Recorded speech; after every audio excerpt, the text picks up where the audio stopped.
DC movies have introduced a spectrum of villains, some of whom are completely beyond redemption.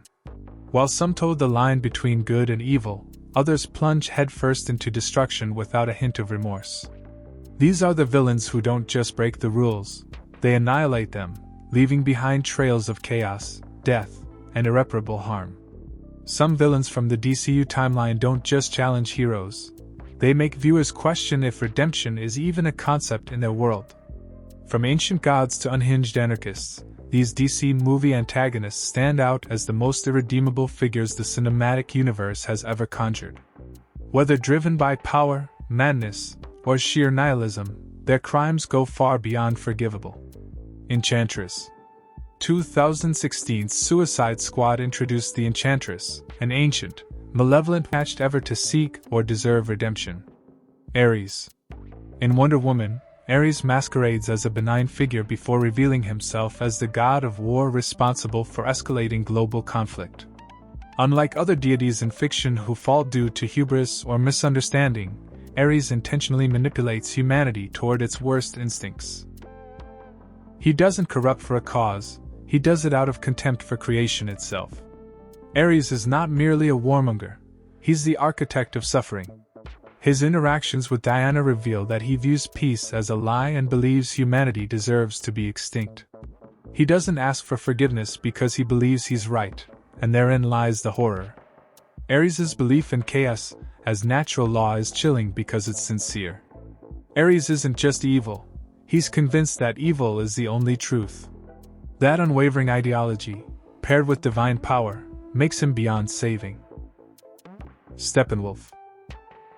In Justice League, especially Zack Snyder's cut, Steppenwolf emerges as a brutal alien conqueror who massacres civilizations to earn back favor from his master, Darkseid.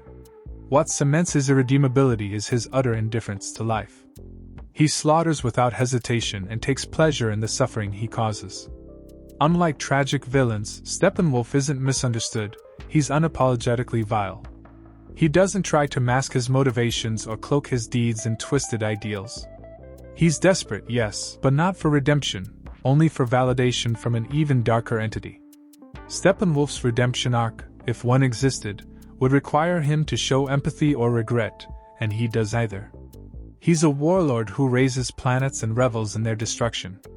Even when defeated, there's no remorse, only bitter rage. His loyalty is to conquest, and his heart, if he has one, is long since turned to steel. Parallax. 2011's Green Lantern certainly had its flaws, but its villain, Parallax, stands out for pure, unfiltered evil. Originally a guardian of the universe, Parallax becomes consumed by fear and transforms into a parasitic entity that annihilates entire worlds. What's chilling is how completely he embraces his new form. Parallax doesn't lament his fall, he thrives in it. Parallax feeds on fear and turns it into a weapon, destroying entire civilizations not out of necessity, but because fear makes him feel powerful. He's a cautionary tale about unchecked emotion and the seduction of control. There's no humanity left in Parallax, just a monstrous hunger. He doesn't want forgiveness, he wants domination. Unlike a misguided villain, Parallax has lost all trace of reason or compassion. He's a cosmic terror who devours hope, and that's the definition of irredeemable. Darkseid. Even among gods, Darkseid is uniquely irredeemable.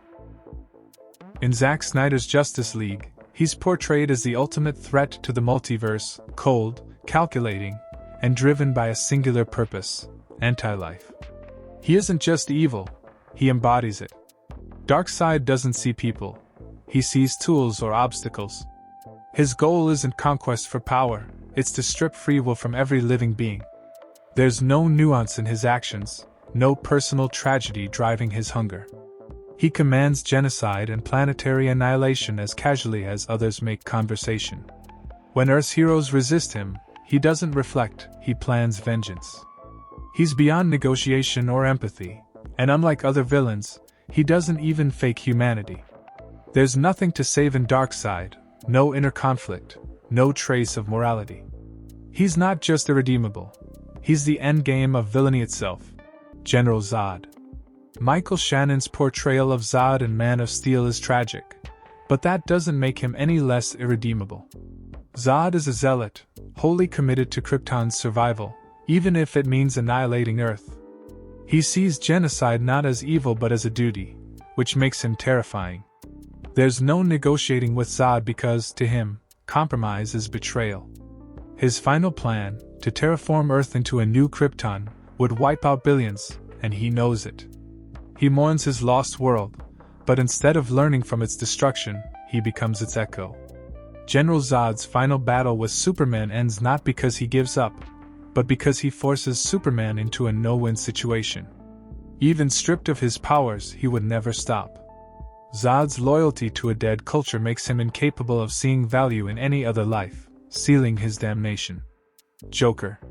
Two wildly different takes, one common truth. Both versions of the Joker are beyond saving. Heath Ledger's Joker in The Dark Knight is an agent of chaos who burns money, rigs moral dilemmas, and lives to shatter sanity. He's a terrorist without a motive, evil for evil's sake. Jarcept. Ledger's Joker is cerebral, anarchic, and philosophical in his depravity, while Leto's is irrational.